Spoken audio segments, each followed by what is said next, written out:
Video کہانی اردو میں مکمل اسکرپٹ انداز میں۔ آغاز نرم پس منظر میں سمندری لہروں کی آواز۔ ناظرین، آج ہم آپ کو لے چلتے ہیں 1400 سال پہلے کے اس دور میں جب اسلام کی روشنی عرب سے نکل کر ہند کی سرزمین تک پہنچی۔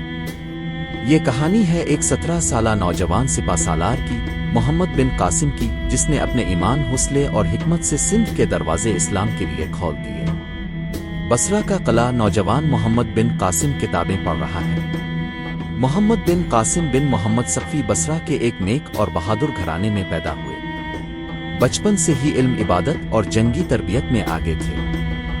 ان کے چچا حجاج بن یوسف اموی سلطنت کے طاقتور گورنر تھے، اور وہی محمد بن قاسم کے لیے استاد، رہنما اور مشیر بھی بنے۔ سمندری راستے میں لٹیروں کا حملہ۔ اس وقت سندھ پر راجہ داہر کی حکومت تھی۔ عرب تاجروں کے جہاز جب سندھ کے ساحل کے قریب پہنچے تو بحری قزاقوں نے ان پر حملہ کر کے عورتوں اور بچوں کو قید کر لیا۔ ان مظلوموں نے حجاج بن یوسف کو فریاد کی۔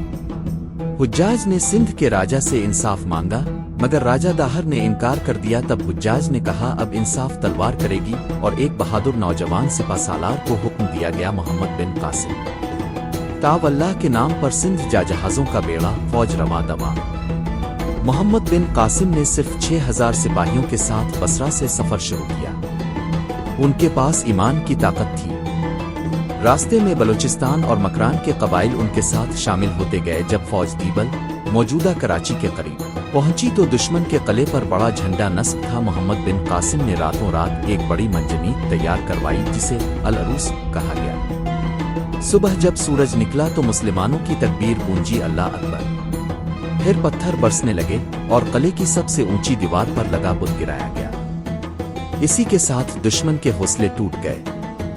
دیبل فتح ہوا، قیدی آزاد کیے گئے، اور وہاں اذان کی صدا گونجی۔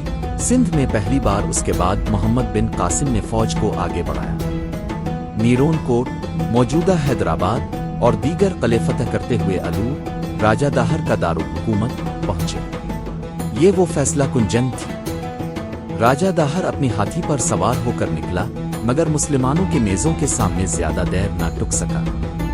آخرکار وہ مارا گیا اور سندھ اسلام کے زیر سایہ آ گیا۔ محمد بن قاسم نے فتح کے بعد ظلم نہیں